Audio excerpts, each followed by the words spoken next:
কথাগুলো শুনে ফুলের কণ্ঠরোধ হয়ে এলো। খান্ডাগুলো গলার ভেতর দলা পাকিয়ে এলো, চোখ জোড়া নোনা জলে ভরে উঠল।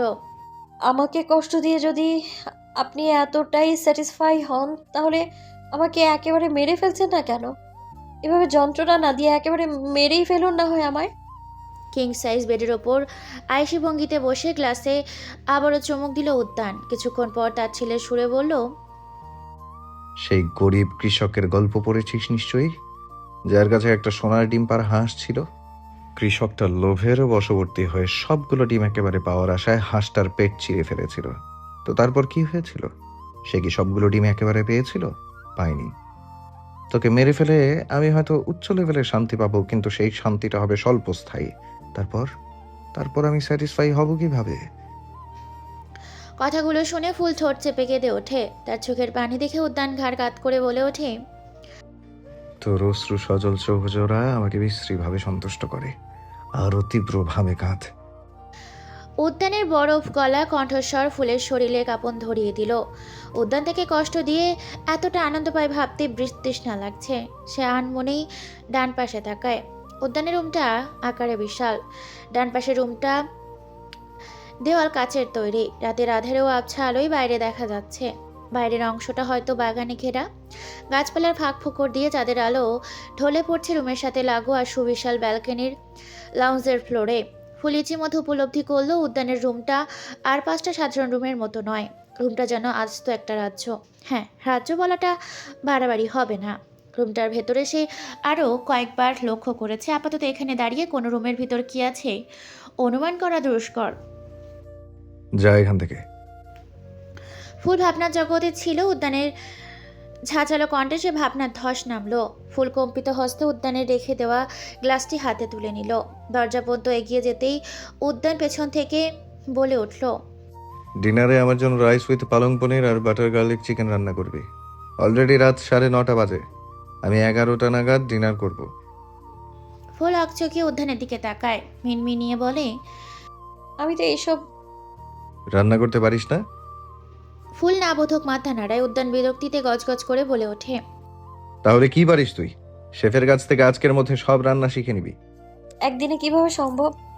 কথাটা বলে উদ্যান অগ্নিদৃষ্টিতে ফুলের দিকে তাকাতে ফুল একটা শুকনো ঢোক গেল। আমি সব শিখে নেব মাস্টার। Get out. উদ্যানের ধমকে ফুল দ্রুত পায়ে রুম ত্যাগ করলো। সিঁড়ি বেয়ে নিচে আসতে ফুল লিভিং রুমে সবাইকে বসে থাকতে দেখলো। তাদের মাঝে মেলেও ছিল। ফুল একবার বুঝে উঠতে পারছে না যে এরা আসলে কারা, আর কেন বা উদ্যানের সাথে এই বাড়িতে আছে। ফুলকে নেমে আসতে দেখে সোম এগিয়ে এলো। এই যে জয়ফুল, তোমার আশাতেই বসেছিলাম। চলো আমাদের সাথে একসাথে মুভি দেখব, খুব মজা হবে। ফুল বিরক্তিসূচক শব্দ উচ্চারণ করেও কড়া ভাষায় কিন্তু বলতে গিয়েও থেমে গেল। একে তো সোহমের সাথে উদ্যানের সম্পর্ক তার ধারণা নেই, তার উপর সোহম পুরুষ মানুষ। যেখানে এই বাড়িতে তার আপন বলতে কেউ নেই, সেখানে সোহমকে প্রথম দিনেই কড়া কথা শুনিয়ে শত্রু বানিয়ে ফেলাটা ঠিক হবে না। ফুল, তুমি এখানে কি করছো? মেলোর প্রশ্নে ফুল তার দিকে তাকায়। মেলোর পরনে লেডিস শার্ট আর 3/4 প্যান্ট। লাইটের সাদা আলোয় মেলোকে অতিরিক্ত ফর্সা দেখাচ্ছে, একদম ভূতের মতো। আজগবি চিন্তাগুলো সাইডে সরিয়ে ফুল বলল, জি আপু, আপনাদের তে আমাকে জোর করে তুলে এনেছে। ফুলের উক্ত কথাটি শুনে উপস্থিত সকলে চমকে গেল। নুহার বসা থেকে উঠে দাঁড়িয়ে ফুলের দিকে এগিয়ে এলো। জোর করে এনেছে মানে? তোমার সাথে তেহুর সম্পর্ক আছে? আর থাকলেই বা তোমাকে জোর করে তুলে আনবে কেন? ফুল আরও কিছু বলতে যাবে, তার আগে উদ্যানের কণ্ঠস্বর ভেসে এলো। এই বে, ওখানে দাঁড়িয়ে দাঁড়িয়ে সময় নষ্ট করছিস কেন? ডিনার রেডি কর গিয়ে। উদ্যানের কণ্ঠ অনুসরণ করে সবাই দোতলার দিকে তাকায়। ফুল তো উদ্যানকে দেখে এক ছুটে কিচেনে চলে যায়। উদ্যান স্বাভাবিক গতিতে সিঁড়ি ভেঙে নিচে এসে দাঁড়াতেই অনি প্রশ্ন ছুড়ল, ইচ্ছেটা কি? মেয়েটা কে? মেলোর কথা শুনে বুঝতে পারলাম তোর আর মেয়েটার মধ্যে সম্পর্ক আছে। কি সেই সম্পর্ক? উদ্যান দায়সারাভাবে সোফায় গায়ে এলিয়ে দিল। সম্পর্ক নয়, অসম্পর্ক। ওর সাথে আমার অসম্পর্ক আছে, আর সেই অসম্পর্কের নাম শত্রুতা। আমি ওর শত্রু, আর ও আমার হাতের পুতুল। মেলোবাদে সবাই বেকুবের মতো উদ্যানের দিকে তাকিয়ে আছে। এসব কি কমপ্লিকেটেড কথাবার্তা? লুহানের কথার পিঠে মেলো কিছু বলতে যাবে তার আগেই সোহম বলে উঠল। আরে তে মজা করছে, আসলে ও মেয়েটাকে আমার জন্য এনেছে তাই না রে? অনি চোখ বড় বড় করে সোহমের দিকে তাকাতেই সোহম লাজুক হেসে বলল, তোদের মনে নেই সেদিন আমি তেহুকে বলেছিলাম আমার জন্য একটা মেয়ে এনে দিতে? ও তো সেই জন্য পিসফুলকে এনেছে। সোহমের কথা শুনে অনিলা আর অনি মিটিমিটি হাসলো। মেলা গম্ভীর কণ্ঠে বলে ওঠে, তুই তোর ফুফাতো বোনকে এখানে কেন এনেছিস দেহু? মেলোর প্রশ্নে বিস্ময়ে সবার মুখ হা হয়ে যায়। লুহান বিড়বিড় করে বলে ওঠে, ফুপাতো বোন? মেয়েটা তোর ফুপাতো বোন হয়? উদ্যান বিরক্তিতে নিজের ঘাট চেপে শক্ত গলায় বলে উঠল, ইয়েস, মেয়েটা 18 বছর যাবৎ আমার টাকায় বিলাসবহুল লাইফ লিড করেছে, তাই সেসবের ফি হিসেবে আমি 18 বছর আমি ওকে নিজের মেইড করে রাখবো বলে ডিসাইড করেছি। মেলো পাল্টা প্রশ্ন করলো, শুধু ওকেই কেন দেহু? আমি লক্ষ্য করেছি তুই অকারণেই মেয়েটার সাথে বাজে বিহেভ করিস। কেন করিস? বিকজ ওর সাথে আমার পার্সোনাল শত্রুতা আছে। লুহান আরো কিছু প্রশ্ন করতে চাইলে উদ্যান বলে ওঠে, দ্যাটস ইট, আর একটা প্রশ্নের আনসারও দেবো না। উদ্যানের কথায় সবাই একদম চুপ হয়ে গেল। কিছুক্ষণ নীরব থাকার পর সোহম বলে উঠল, মেয়েটাকে আমার ভালো লেগেছে তে, আমি তোর জন্য আরও ভালো কোনো একদম 100-100 হবে। তুই তোর কাজিনকে আমায় দিয়ে দে। সোহম অনেক আশা নিয়ে আবদারটা করেছিল, কিন্তু উদ্যান এক বাক্যেই না করে দিল। তুই আমার শত্রুকে চাইছিস সোম? Are you serious? আমার শত্রুকে চাও আমারে আমার শত্রুর লিস্টে নাম লেখানো? আশা করি তুই উত্তরটা পেয়ে গেছিস। সোহম আশাহত হলো, তবে এ নিয়ে উদ্যানের সাথে মন কষাকষি করবে না সে। হৃদমের কি খবর? কাজটা সম্পূর্ণ করতে পেরেছে? উদ্যানের প্রশ্নে অনি একটা শ্বাস ফেলে বলল, কাজটা কমপ্লিট হয়ে গেছে, কিন্তু ও নিজের পার্সোনাল কাজে ইন্ডিয়া গেছে। কবে আসবে ঠিক নেই। ড্রয়িং রুমের একদিকে বিস্তৃত ডাইনিং হলটি যেন রাজকীয় অভিজাত্যের প্রতিচ্ছবি। রুমের মৃদু উষ্ণ আলোয় চকচক করছে গাঢ় রঙের পালিশ করা ওক কাঠের লম্বা টেবিল, একসঙ্গে 10 জনের বসার মতো বিশাল। টেবিলের মাঝ বরাবর সাজানো আছে তাজা ফুলের ক্রিস্টাল সেন্টারপরিস ও মিনিমালিস্টিক ক্যান্ডেল হোল্ডার। পুরোটা ফ্লোরে গ্রিন রঙের মার্বেল পাথর দিয়ে বাঁধাই করা। কিছুক্ষণ আগে একজন শেফের সাথে মিলে রান্নার কাজ সম্পূর্ণ করেছে ফুল। এখন দুজন সার্ভেন্টের সাথে মিলে খাবার সার্ভ করছে। এরই মাঝে দুজনের সাথে পরিচয় পর্ব সেরে ফেলেছে ফুল। দুজনের মধ্যে একজন রুমা আর একজন নাদিয়া। তারা বাংলাদেশি, চাকরি সূত্রে মেক্সিকো গিয়েছিল। বয়স আনুমানিক 24-25 হবে। গত 1 মাস যাবৎ উদ্যানের সাথে তারাও বাংলাদেশে অবস্থান করছে। কাজের চাপে এর চেয়ে বেশি কিছু জানতে সক্ষম হয়নি ফুল। ঠিক 11টা নাগাদ উদ্যান সহ বাকি সবাই ডাইনিং টেবিলে এসে বসলো। খাবারের গন্ধ ছড়িয়ে পড়তেই সোম উচ্ছ্বসিত কণ্ঠে বলল, বাহ, আজ দেখছি ইন্ডিয়ান খাবারও রান্না করা হয়েছে। রিদম তো নেই, এগুলো কে রান্না করছে বল? আমি বলেছি। উদ্যানের শীতল বাক্যে টেবিল জুড়ে নিস্তব্ধতা নেমে এলো। খাওয়া দাওয়ার এক পর্যায়ে ফুলকে উদ্দেশ্য করে অলিনা বলল, সারাদিন কিছু না খেয়ে থাকার কারণে ফুলের পেট তখন ক্ষুধে কুকড়ে উঠছে। সে একটুখানি দ্বিধা নিয়েই চেয়ার টেনে বসতে যাবে, ঠিক সেই মুহূর্তে উদ্যান গর্জে উঠল, একজন মেয়েদের কোনো অধিকার নেই মাস্টারের সাথে এক টেবিলে বসে খাবার খাওয়ার। এতে মাস্টারকে অসম্মান করা হয়।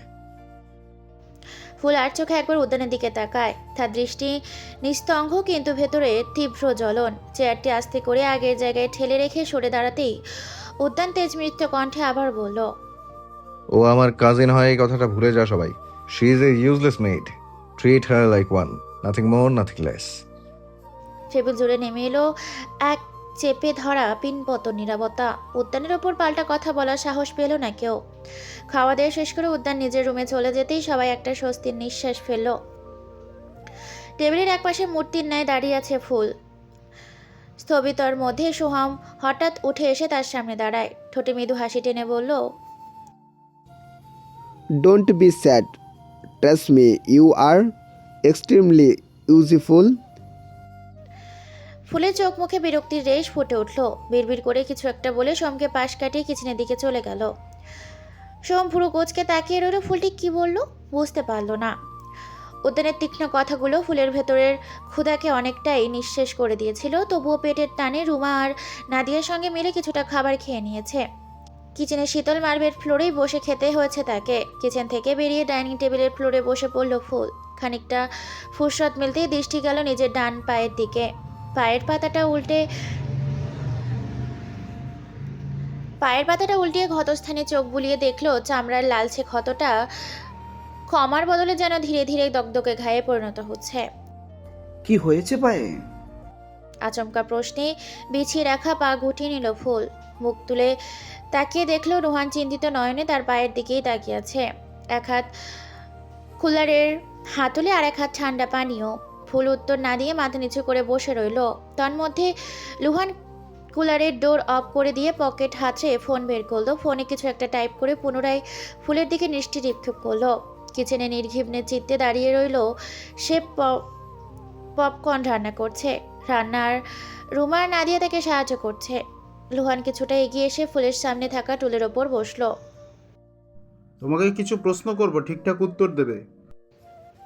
ফুল জিজ্ঞাসা দৃষ্টিতে তাকাতেই লুহান শ্বাস ফেলে বলল, মেলোকে নিয়ে গিয়ে তেহ ঠিক কি করতে চেয়েছিল? কোনো কাজ মেলোর সাহায্য নিয়েছিল দেহু? তুমি কি এই ব্যাপারে কিছু জানো? ফুল আহাম্মকের মতো তাকিয়ে রইল। রোহনের কথা শুনে মনে হচ্ছে সে উদ্যান আর মেলোর বিয়ের ব্যাপারে কিছুই জানে না। আমাকে এইসব জিজ্ঞেস কেন করছেন? কেন মানে? তুমি তেহুর কাজিন হও, 18 বছর ধরে ওদের বাড়িতে ছিলে, তুমি তো ওর ব্যাপারে অনেক কিছুই জানো নিশ্চয়ই। এই যেমন ওর ফ্যামিলিতে কে কে আছে, আর সবচেয়ে বড় কথা মেলোকে ও ঠিক কোন কাজে নিজের বাড়িতে নিয়ে গিয়েছিল। এহেন কথায় ফুলের মাথা আউলিয়ে যাওয়ার উপক্রম। সে এবার সোজা হয়ে বসে পাল্টা প্রশ্ন করলো, আপনি আগে বলুন, এ বাড়িতে হচ্ছে এটা কি? কারা আপনারা? তেহজিব খানজাদার সাথে আপনাদের সম্পর্ক কিসের? লুহানের মুখবয়ের গঠর পরিবর্তন হতে লাগলো। সামলার চেহারায় কাঠামো শক্ত হয়ে গেল। লুহানকে প্রথম দেখে ফুল বুঝে গিয়েছিল লুহান বাঙালি নয়। আনিলা আর তার মধ্যে সাদৃশ্য আছে। Hey wonderful, are you free? Drawing রুমে দরজা পেরিয়ে ডাইনিংয়ে প্রবেশ করলো সোহম। লুহানকে বসে থাকতে দেখে সে অবাক হলো। লোহান, তুই এখানে কি করছিস? লুহান হাতে থাকা কোল্ড ড্রিঙ্কসটা দেখিয়ে বলল, আমি তো এটার জন্য এসেছি, কিন্তু তুই এসেছিস কেন?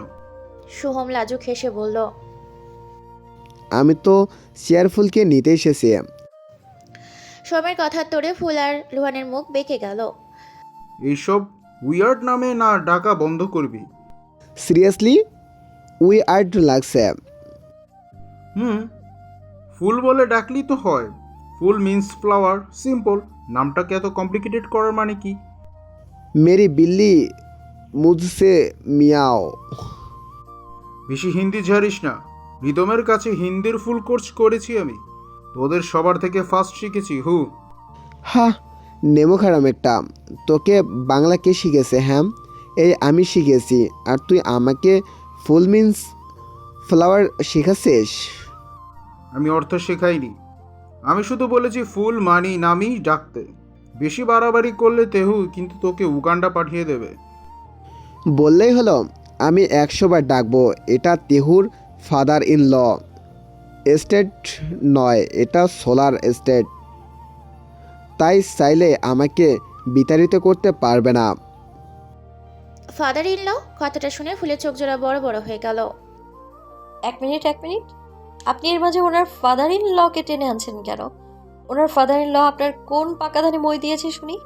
ওনাকে নিয়ে উল্টাপাল্টা মন্তব্য করার দুঃসাহস করবেন না একদম। সাহস থাকলে তে নামক মনস্টারকে নিয়ে উদ্ভট মন্তব্য করুন। ফুলের অভিব্যক্তি দেখে লুহান ও সোহম দুজনেই তপ্তে খেয়ে তাকিয়ে রইল। ফুলের হঠাৎ রেগে যাওয়ার কারণ দুজনের মধ্যে একজনেরই বোধগম্য হলো না। এদিকে ফুলের শেষ কথাটুকু শুনে দরজার সামনে দাঁড়িয়ে থাকা অলিনা শব্দ করে হেসে উঠল। হাসতে হাসতে লুটোপুটি খাওয়ার মতো অবস্থা তার হাসিতে শব্দে ফুলের শরীরে জ্বলে যাচ্ছে। রাগের চোটে নাকের পাটা ফুলে উঠল। দাঁত কিরমির করে বলল, আজব হাসছেন কেন? মনস্টারকে কিছু বলার সাহস তো নেই আপনাদের মাঝে। শুধু আমার বাবাকে। কথাটুকু শেষ করার আগেই ফুলের চোখজোড়া আটকে গেল ধূসর বাদামি রঙা চোখজোড়ার ওপর। এদিকে ফুলের পুরো কথা শোনার আশায় বাকিরা কান খাড়া করে আছে, যার দরুন ড্রয়িং রুমে দাঁড়িয়ে থাকা উদ্যানের উপস্থিতি কেউ এখন অবধি টের পায়নি। উদ্যানকে দেখে ফুল পিছনে থাকা দেওয়ালের সাথে সিটিয়ে গেল, ভয়ে গলা শুকিয়ে আসছে। আচ্ছা, মনস্টারটা কি এবারও তার কথাগুলো শুনে ফেলেছে? ফুলের ভীতিগ্রস্ত চাহনি অনুসরণ করে সবাই একসাথে দরজার বাইরের দিকে তাকায়। উদ্যান বহু দূরে দাঁড়িয়ে আছে, শরীর সোজা থাকলেও উদ্যানের শীতল দৃষ্টি ফুলের ওপর স্থির।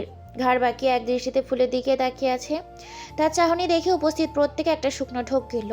বেশ খানিকক্ষণ এইভাবে দাঁড়িয়ে থাকার পর ধুমধাম পা ফেলে উদ্যান বাড়ির থেকে বেরিয়ে গেল। সে চলে যেতেই প্রত্যেকে যেন প্রাণ ফিরে পেল। তুমি কি যেন বলছিলে?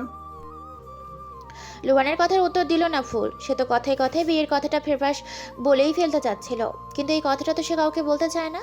কেন বলবে সেই কথা? কি লাভ হবে বলেই? যে সম্পর্কটা না সে মানে আর না উদ্যান মানে, তাহলে সেই সম্পর্কের কথা ঘটা করে জানানোর মানে কি? এতে শুধু কাটা খায় নুনের ছিটাই পড়বে।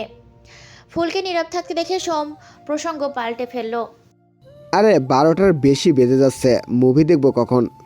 অনিলা ডাইনিংয়ে হল থেকে বের হয়ে একজন ডক্টরকে বাড়ির ভেতরে প্রবেশ করতে দেখে থেমে গেল।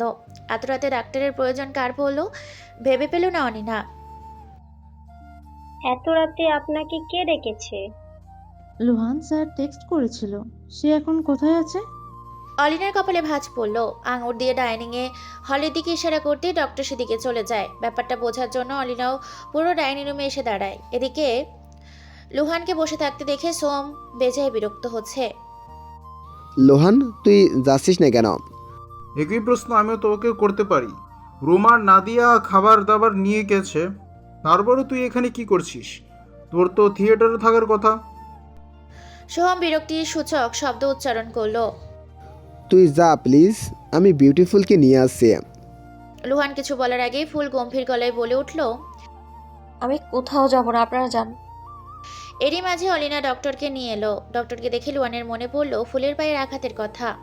সে ফুলের দিকে তাকিয়ে বলল, ফুল, ডাক্তার এসেছে, তোমার পায়ের ক্ষতটা তাকে দেখাও। কি হয়েছে ওর পায়ে? অনিলা আর সোহম একসঙ্গে প্রশ্ন করলো। ডাক্তার ফুলের সামনে বসতেই ফুল পায়ের পাতা উল্টে দেখালো। কাঁচ ঢুকেছিল? ডক্টরের প্রশ্নের উত্তরে ফুল মাথা নেড়ে হ্যাঁ বলল। ডক্টর এবার নিজের সরঞ্জাম বের করে ক্ষতস্থান পরিষ্কার করে ব্যান্ডেজ করে দিলেন। সোহমের জোড়াজুড়িতে ফুলকে বাধ্য হয়েই তাদের সাথে বসে মুভি দেখতে হচ্ছে। তারা বসে মুভি দিকে একটুও খেয়াল নেই, সবাক চোখে আশেপাশে তাকিয়ে দেখছে। দোতলায় যে এরকম একটা হোম থিয়েটার থাকতে পারে, এটা ছিল তার কল্পনাতীত। 10 সিটের ব্যক্তিগত সিনেমা হল, সাউন্ড প্রুফ দেয়াল, 4K প্রজেক্টর সহ। আসার সময় ফুল লক্ষ্য করেছে অন্য প্রান্তে একটি গেমিং রুম আছে, যেটা পুল টেবিল, আর্কেড মেশিন আর হাই অ্যান্ড গেমিং কনসোল দিয়ে সাজানো গোছানো। সে মুভি দেখবে কি? এসব দেখেই তো তার চক্ষু চরকাজ। হেই সোলফুল, প্লিজ থিয়েটারের দিকে মনোযোগ দাও, ক্লাইম্যাক্স মিস করে ফেলবে কিন্তু। ফুলের পাশের সিটে অনিলা বসে আছে, তারপর অনি। সোম বসেছে ফুলের পেছনের সিটে, তার এক পাশে বসেছে লুহান, আর এক পাশে বসেছে মেলো। ফুল থিয়েটারের দিকে তাকিয়ে বুঝতে পারলো স্ক্রিনে একটা হলিউড মুভি চলছে। মুভিটা সম্ভবত অ্যাকশন জনরার। সত্যি বলতে এই জনরার মুভিতে ফুলের কোনো আকর্ষণ নেই। সে তো পছন্দ করে বলিউড রোমান্টিক জনরার মুভি। যদিও শাকিব খানের বরবাদ মুভিটা তার বেশ লেগেছে। ইস, আরিয়ানের মতো কেউ যদি তার জন্য পাগল হতো, কি ভালো হতো। আবেশ তাকে ভালোবেসেছে ঠিকই, কিন্তু সেই ভালোবাসার কথা তো একদমই শেষ মুহূর্তে শেষে জানলো। একই সাথে বুঝতে পারলো এই জন্মে হয়তো আর কখনো ভালোবাসার স্বাদ অনুভব করার সৌভাগ্য তার হবে না। আচ্ছা, আবেশ কি তাকে ভুলে যাবে? ভাবনাটা কি মনের মাঝে উকি দিতেই চোখ জোড়া ছলছল করে উঠল। আবেশকে কাছে চলে যাওয়ার তীব্র আশঙ্কা জাগলো তার মন সায়রে। Why are you crying? অনিলার প্রশ্নে ফুল দু হাতে চোখ মুছে উঠে দাঁড়ালো। কোনো দিকে না তাকিয়ে এক ছুটে থিয়েটার থেকে বেরিয়ে গেল। সেখানে থাকবে না, যে করে হোক আবেশের কাছে চলে যাবে। ড্রয়িং রুমে একটা ল্যান্ডলাইনে ফোন দেখেছিল সে। উদ্যান এখন বাড়িতে নেই, এই বুঝে আবেশের সাথে যোগাযোগ করবে সে। আজ একদিনেই বুঝতে পেরেছে পুরোটা জীবন সে এমন জাহান্নামে কাটিয়ে দিতে পারবে না। খুঁড়িয়ে খুঁড়িয়ে ল্যান্ডলাইন ফোনের কাছে এলো ফুল। সেটা ব্যবহার করতে অভ্যস্ত নয়, তবুও কয়েকবার চেষ্টা করার পর ফুল নিজের ফোনে কল দিতে সক্ষম হলো। নিজের ফোন নাম্বার ছাড়া আর কারো নাম্বার মুখস্থ নেই তার। দুবার রিং হতে অপর পাশের কেউ একজন কল রিসিভ করলো। হ্যালো। আবেশের কণ্ঠ শুনে ফুল ডুকরে কেঁদে উঠল। ফুলের কান্না শুনেই আবেশ বুঝে গেল এটা ফুল। ফুল, তুই কোথায় আছিস জান? বল আমাকে। আবেশ নিজেও কান্না করে দিল। সে ফুলের রুমে বসেছিল এতক্ষণ যাবৎ। খুব আফসোস হচ্ছিল ফুলকে এত দেরিতে মনের কথা জানানোর জন্য। সে যদি উদ্যানের আগমনের পূর্বেই ফুলকে ভালোবাসার কথা জানিয়ে নিজের করে নিত, তাহলে আজকে তার উদ্যান তার থেকে ফুলকে এইভাবে কেড়ে নিতে পারতো না। ফুল কান্না মিশ্রিত কণ্ঠে বলে উঠল, আবেশ ভাই, আমাকে এখান থেকে নিয়ে যাও। আমি আর সহ্য করতে পারছি না। আমায় এই জাহান্নাম থেকে উদ্ধার করো। তোমার হাত ছেড়ে দিয়ে আমি ভুল করেছি। আমি ভুল পথে চলে এসেছি আবেশ ভাই। আমাকে তুমি ফিরিয়ে নাও। আবেশ পাগলের মতো ফোনের উপরে চুমু দিয়ে বসলো। কান্না করিস না জান, তোর কান্না আমি সহ্য করতে পারি না।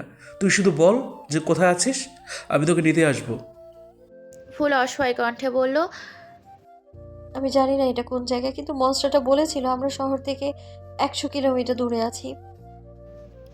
আবেশ সান্ত্বনা দিয়ে বলল, তুই চিন্তা করিস না, আমি তোর লোকেশন ট্র্যাক করে তোকে খুঁজে বের করে ফেলবো। শ্শ্, একদম কান্না করিস না, আমি ঠিক তোকে খুঁজে বের করবো। এরই মাঝে কল কেটে গেল। ফুল পুনরায় কল করতে চাইলে কিন্তু কোনো লাভ হলো না, আর সংযোগ সম্ভব না। এটা তুমি কি করলে ফিয়ারফুল? হঠাৎ সোহমের কথায় ফুলের হাত থেকে ফোন পড়ে গেল। সেই সাথে প্রচণ্ড ভয়ে ভয়ঙ্করভাবে কেঁপে উঠল। ঠান্ডা আবহাওয়াতে কপালে বিন্দু বিন্দু ঘাম জমতে শুরু করলো। সে ওড়না দিয়ে কপাল মুছে ভয়ে ভয়ে বলল, কিছু না, আসলে বাড়ির লোকের সাথে কথা বলছিলাম। সোহম ফুলের মুখ বরাবর ঝুঁকে মিনমিন করলো, তুমি আমাকে বলতে পারতে, আমি হয়তো তোমাকে সাহায্য করতে পারতাম, কিন্তু তুমি ভুল করে ফেললে। ফুল শুকনো ঢোক গিলে আওড়ালো। ভুল? সোহম এবার সোজা হয়ে দাঁড়ায়। নিচে পড়ে থাকা ফোনটা তুলে আরেক জায়গায় রেখে বলল, আসলে এই লাইনের সাথে তেহুর ফোন সরাসরি কানেক্টেড। কথাটা শুনে ফুলের মাথায় বজ্রপাত হলো। কি? তার মানে?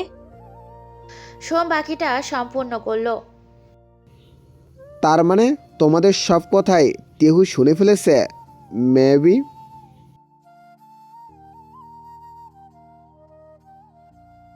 রাত 1:30।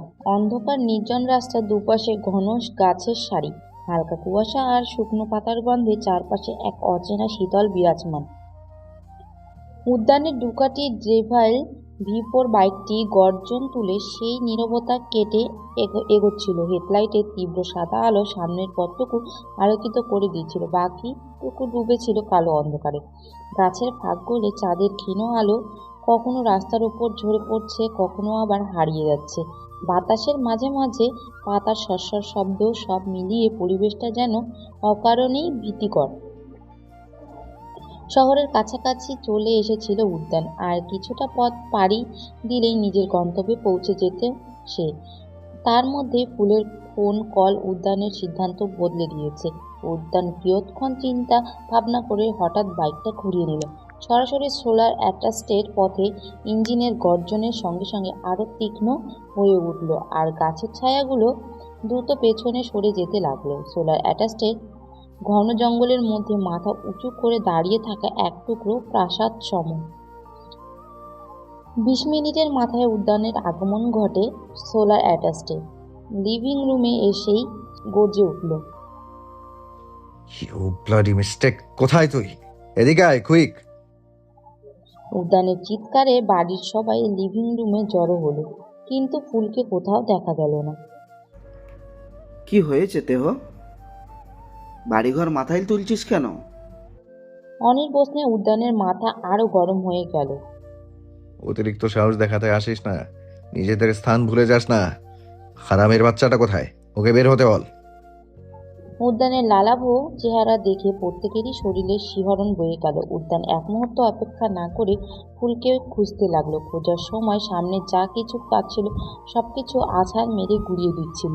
রুমা আর নাদিয়া ভয়ের চোটে এক কোণায় দাঁড়িয়ে আছে। মাস্টার কিন্তু অনেক রেগে আছে।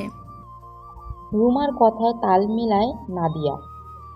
হ্যাঁ, আমাদের উচিত ফুলকে তার হাতে তুলে দেওয়া, নয়তো মাস্টার কিন্তু সর্বপ্রথম আমাদের ওপরেই অ্যাটাক করবে।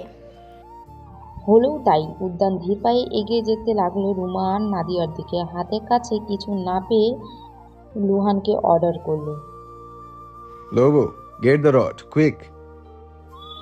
লোগো সম্বোধনটা যেন লুহানের ওপর ম্যাজিকের মতো কাজ করে। সে সঙ্গে সঙ্গে মাথাটা সামান্য নিচু করে উল্টো দিকে চলে গেল। 30 সেকেন্ডের মধ্যে একটা শক্তপোক্ত দেখে লাঠি এনে উদ্যানের হাতে দিল। লাঠিটা হাতে নিয়ে উদ্যান ঘাড়পাত করে রুমা আর নাদিয়ার উদ্দেশ্যে বলল, বাস্টারটাকে বের করে আন, নইলে তোদের দুটোকে পানিশ করব। রুমা আর নাদিয়া আর চোখে একবার সোহমের দিকে তাকালো। তাদের এই সূক্ষ্ম অভিব্যক্তি উদ্যানের নজর এড়ালো না। উদ্যান এবার পাশ ফিরে সোহমের উদ্দেশ্যে আওড়ালো। সল, ব্রিং দ্যাট বিচ হিয়ার। সাথে সাথে সোহম মাথা নিচু করে নিল। উদ্যানের কামান্ডো এড়ানোর কথা চিন্তা করাও অপরাধ। সোহম রোবটের মতো পা বাড়ালো গার্ডেনের দিকে। সে চলে যেতেই বাকি সবাই বুঝতে পারলো আজ একটা অঘটন ঘটবে। 1 মিনিটের মাথায় সোহম ফুলকে নিয়ে লিভিং রুমে হাজির হলো। ফুল তো সোহমের হাত থেকে ছোটার প্রাণপণ চেষ্টা করছে, কিন্তু সোহম শক্ত হাতে ফুলের বাহু চেপে ধরে রেখেছে। ফুল একবার মুখ তুলে সোহমের দিকে তাকায়। সোহমের নির্জীব মুখটা দেখে ফুলের হৃদয় ছলকে উঠল। এই অবস্থায় সোহমকে যন্ত্রচালিত রোবট বলেই মনে হচ্ছে। ফুল তার থেকে চোখ সরিয়ে উদ্যানের দিকে তাকাতেই দেখে উদ্যান ধীর পায়ে তার দিকে অগ্রসর হচ্ছে। উপায়ান্তর না পেয়ে ফুল সোহমের পেছনে লুকানোর বৃথা চেষ্টা করলো। তার মধ্যেই উদ্যান খপ করে তার হাত ধরে নিজের দিকে টেনে নিল। You bloody mistake! এই বাড়িতে এসেছিস একদিনও হয়নি, তার মধ্যে তুই আমাকে সিদ্ধান্ত পাল্টে ফেলতে বাধ্য করছিস। তোর জন্য আমাকে গন্তব্য চেঞ্জ করে পুনরায় ফিরে আসতে হয়েছে। কথাটা বলেই বিন্দুমাত্র অপেক্ষা করলো না উদ্যান। এক ঝটকায় ফুলকে কাঁধে তুলে নিয়ে নিজ কক্ষের দিকে পা বাড়ালো। ফুল তো নিজের সর্বশক্তি দিয়ে উদ্যানের থেকে ছাড়া পাওয়ার চেষ্টা করছে, কিন্তু তার সমস্ত চেষ্টাই বৃথা বলে গণ্য হচ্ছে। শুধু ছোটার চেষ্টাই করছে না, সে নানাভাবে আকুতি মিনতিও করছে। আমায় ছেড়ে দিন, আমি আর করবো না, দোহাই লাগে আপনার। লিভিং রুমে দাঁড়িয়ে থাকা প্রত্যেকে শুধু নির্লিপ্ত চোখে তাদের চলে যাওয়া দেখলো। উদ্যান ফুলকে রুমে এনে সোজা ফ্লোরে ছুঁড়ে মারল। ফ্লোরে কার্পেট বিছানো থাকায় মারাত্মক আঘাত পায়নি ফুল। উদ্যান এক হাতে দরজা বন্ধ করে আরেক হাতে থাকা লাঠিটা অগ্রভাগ দিয়ে ফুলের থুতনি উঁচু করল। উদ্যানের এহনের কথা শোনার জন্য মোটেও প্রস্তুত ছিল না ফুল। কথাটা যেন তার লোমকূপ আগুন জ্বালিয়ে দিয়েছে। এই পর্যন্ত এসেই খই হারালো ফুল। এক হাতে লাঠিটা মুঠো করে ধরে রুক্ষ কণ্ঠে জবাব দিল, mind your language mister Tehzeeb Khanzada, I am not that kind of girl. ঝাড়া মেরে লাঠিটা দূরে ফেলে দিল উদ্যান। ফুল চমকিত নয়নে সেদিকে তাকাতে দ্বিগুণ ক্ষিপ্রতা সহিত ফুলের গাল চেপে ধরল উদ্যান। তার খসখসে হাতে শক্ত চাপে ফুলের গাল খসে পড়ার উপক্রম। তুই কোন ধরনের মেয়ে তা জানতে ইন্টারেস্টেড নই আমি। শুধু বল, কোন দুঃখে তুই আবেশকে কল দিয়েছিলি?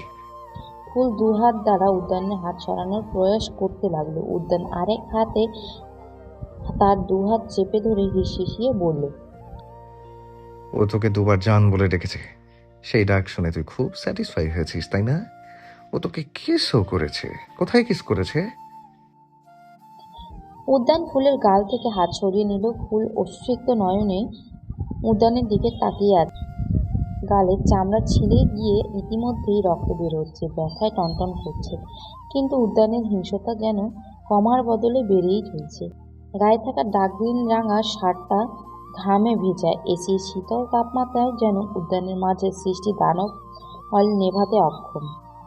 কপালের উপর ছড়িয়ে থাকা চুলগুলো কপালের সাথে লেপটে গেছে। চক্ষুদ্বয় দিয়ে যেন আগুনের ফুলঙ্গি বের হচ্ছে। মুখমণ্ডল পাহাড়ের ন্যায় শক্ত। উদ্যান হঠাৎ করে ফুলের ডান কানে লতিতে আঙুল ছোঁয়ালেন। এখানে কিস করেছে? উদ্যান হাসকি স্বরে যেন ফুলের সর্বাঙ্গ কম্পন ধরালো। উদ্যান এবার ফট করে ফুলের চুলের ভাঁজে হাত ঢুকিয়ে দিল। ফলস্বরূপ খোপা করে রাখা চুলগুলো বাঁধনহারা হয়ে ফ্লোরে লুটিয়ে পড়ল। ফুলের মুখ নিজের মুখ বরাবর এনে উদ্যান গম্ভীর কণ্ঠে বলল, কতবার ওর সাথে ইন্টিমেট হয়েছিস? ফুল এবার ডুকরে কেঁদে উঠল। কোনো মেয়ে নিজের চরিত্র নিয়ে বাজে মন্তব্য সহ্য করতে পারবে না। কান্নার মাঝে শুধু এতটুকুই বলতে সক্ষম হলো ফুল। আমি সেন্সে নেই, একদম সেন্সে নেই। আমি সেন্সলেস হয়ে গিয়েছি। মানুষ জাতি সেন্সলেস হলে অজ্ঞান হয়ে যায়, আর আমি সেন্সলেস হলে হিংস্র হয়ে যাই, because I am a cold blooded monster.